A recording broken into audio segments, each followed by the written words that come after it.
of jumping and rotating and checking the left. They want to see if at some point there's a chance to find a shot. They'll eliminate the knockdown there. Push them forward. It looks like a little bit of a weapon swap issue. Desktop with that sniper rifle. Meanwhile, they are building up the explodes to try and drop any of the material that they can. Get inside the box, take the ramp, go for the swap, find the shotty shot, and can't quite connect. Sitting down to 92 HP, a little bit of a panic. The splashes right now might be the key, especially if you have a teammate nearby. And pick that up, get the siphon off of it. 90 eliminated. It is now an outnumbered situation here.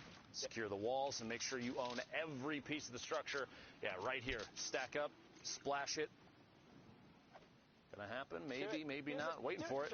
Okay, no, okay, like, no, use the full instead first. There we go. Make sure you get every little bit of it. They want to maximize their efficiency. They did have the other player knocked and they haven't quite converted on it, so they should know that player is looking for the revive. They're trying to find him right now and building up for the height advantage, but they're kind of opt to knock it down. I think you should probably just try and chase and find it.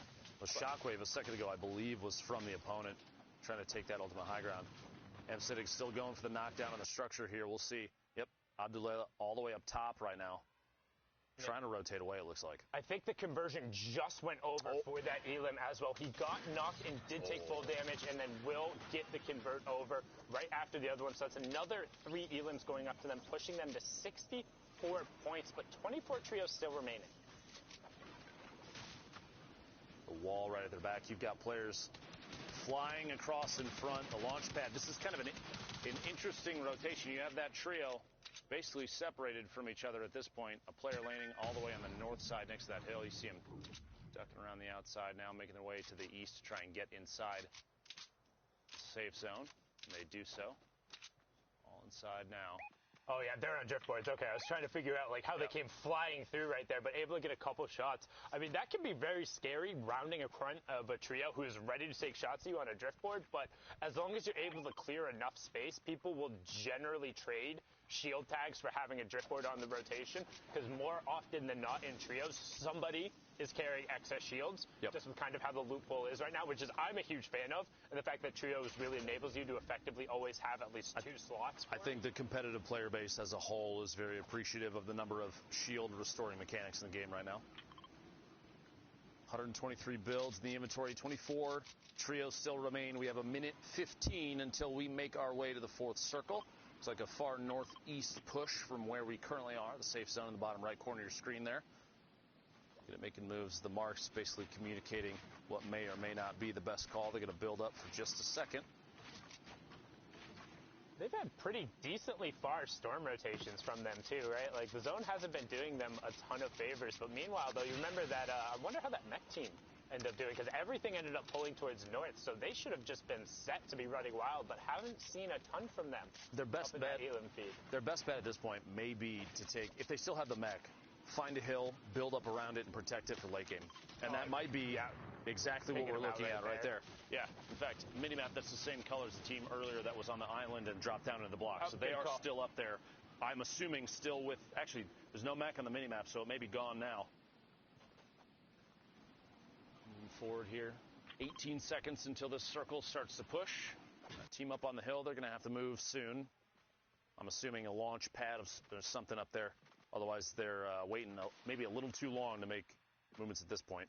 Well, you can, as long as you're not on, like, the far side of that zone, you can outrun it, but that's just always terrifying. Like, even this, to me, is a scary rotation, because you look at the number of old builds that are there. Luckily, on the bottom of the map, you know, since you're marking the edge of the zone, there's only really, like, well, they don't know this, but we know that there's only one team who's realistic in between there.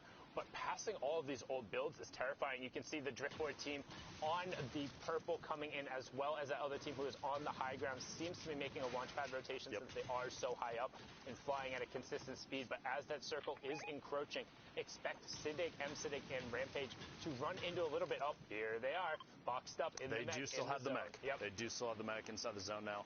No reason to leave that just yet. Basically going to wait for an opportunity to drop some rockets. That's exactly what they're doing. The shield bubble enough to save that team over there, but it doesn't last forever. We'll have to see if they opt to take more shots in a second. Meanwhile, very aggressive push in the top left here, making their way inside, owning the box, and Monksy goes down. Elimination there, putting them at 4 total, 65 points right now. You have to remember, top 15 placement. So placement points start to come into place. We still have a handful, 8 more teams, 8 more trios need to go down before that even becomes a thing. Yeah, I mean, it's just so much so to get there. You can see Monksy was the solo pushing us into top 23 duos. So only 5 trios have actually dropped over the course. And it's 9th through 12th will be getting that first round of placement points. 5th through 8th getting the next. 3rd and 4th will receive one. And then 2nd gets a bump. So honestly, to me, 2nd place, it feels like a little bit better in the trios format when you get there, but at the same time, it makes that final fight just that much more important. Always being a 4-point swing, like, yeah, you get the bonus because you were in 2nd place, but you know it could have always been that much more. And right now, these guys have priority on the near side of the zone, but there's a number of teams who pulled slightly better into some great dinks right there. You can see the headshot go through, but not a full shield break, only getting the 62 and then an immediate cover from the teammate. If you look at the next safe zone, too, a large portion of it is centered over the water, which, if you get caught out there, low builds or no builds, it's going to be like shooting fish in a barrel. The fact that you have to jump and hop slowly across the water, you don't run nearly as fast. You're basically exposed. It's going to be a tough spot if there's anybody over there. I would expect that northeast side and the west side are going to be completely chock full of teams. Players are going to try and avoid minus whoever that is in the bottom right, the southeast side of the next safe zone. They're just going to own that right now. There's no need to move too far. They're even on the slowest edge of the circle. They can just kind of wait and see who may make their way down the hills in towards this river.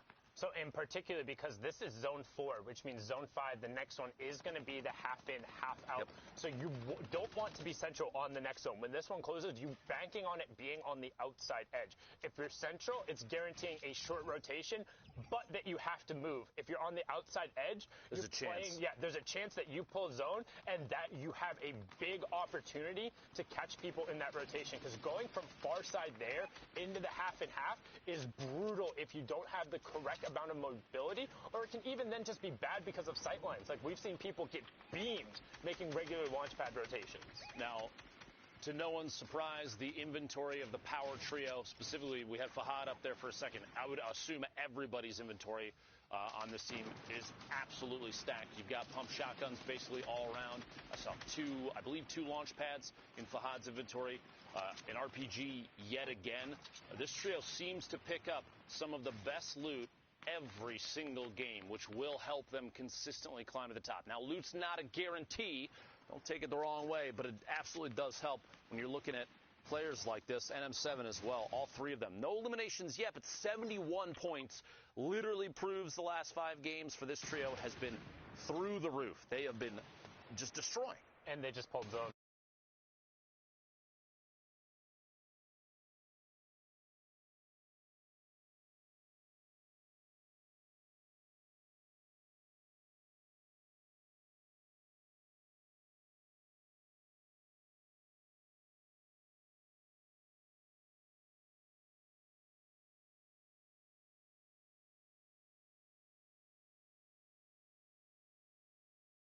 Build. So what can you do? You're already in zone. Build up with that extra material. Do the Tifu special. Build up a massive tower and go back down and then mark yourself back up. That's the second elim. You talked about it right there. We still have 7 more trios to drop before placement points end up coming through, but these elims are going to go all the way through. 4 more trios now. We're at 19. Look at it. Top 12. Sorry, it's top 12. Yeah,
if they were paying attention, they know their structure as well. So you can imagine maybe a push at just the right time, since they're they're near the front of this zone.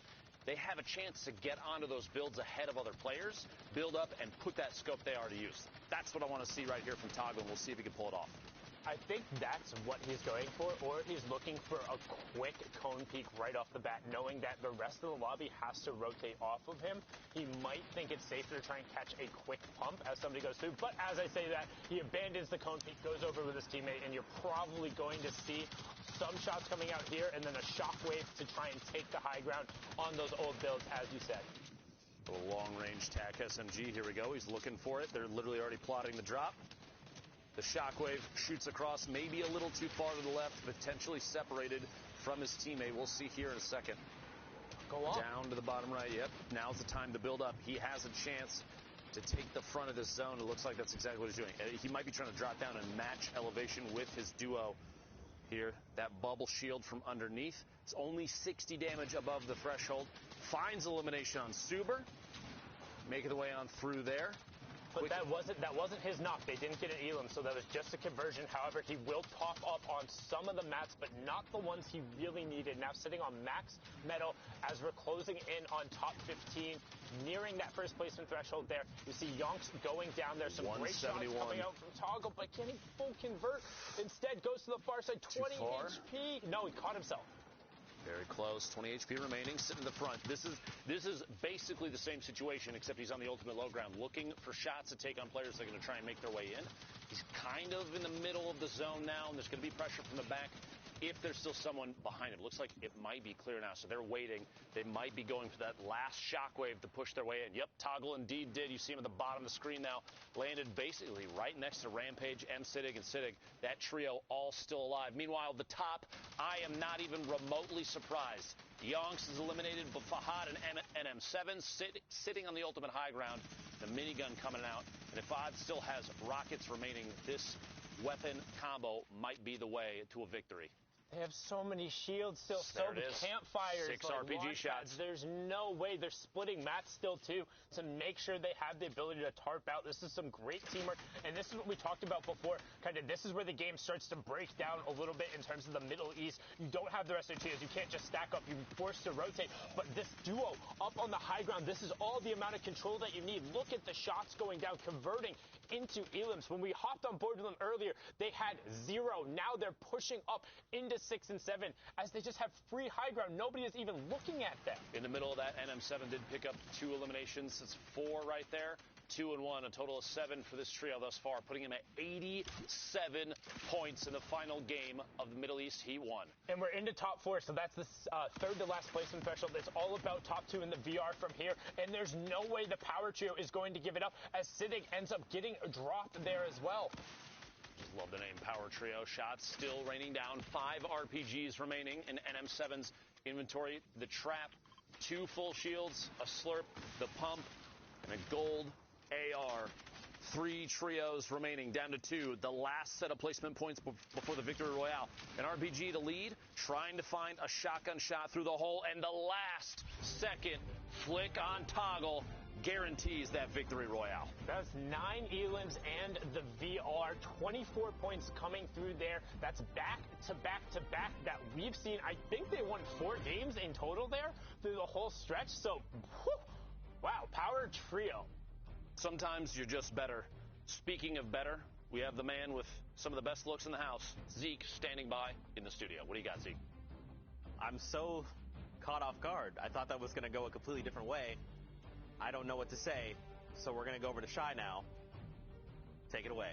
We got a package right here breaking down a lot of what just happened in that game, both on top, on high ground, as well as low ground in a few of the shambles positions. A very cool theme, actually. We're going to break it down, see exactly how things are going. Let's check it out. Right now, we're going to take the lesson that everyone kind of knows, but break it down a little bit more as well. When you're by the zone, by yourself, split off from the rest of the map, there's still a chance to actually pick up points and do well. Right now, we see an insane amount of survivability, a insane amount of points actually coming out, even if they're not placement.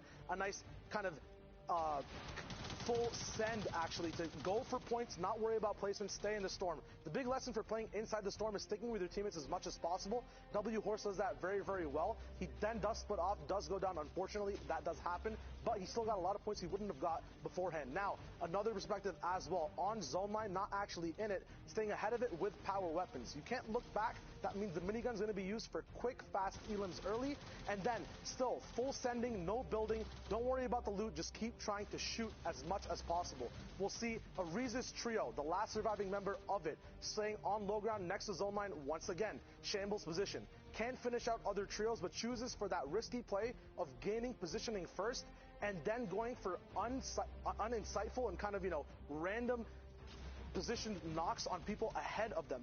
They kind of expect him to go back for loot, but he stays ahead of the circle, uses nice ingenuitous type of peeks from the water down low, and then still tries to commit, does not even care for the loot, still keeps going for those elims, knowing the win condition of this entire game is getting those points. We're going to now flip over to the power trio, the powerhouse of the entire Middle Eastern region so far, Power NM7. He's going to be leading the pack with the RPG, gets that quick elim off the top.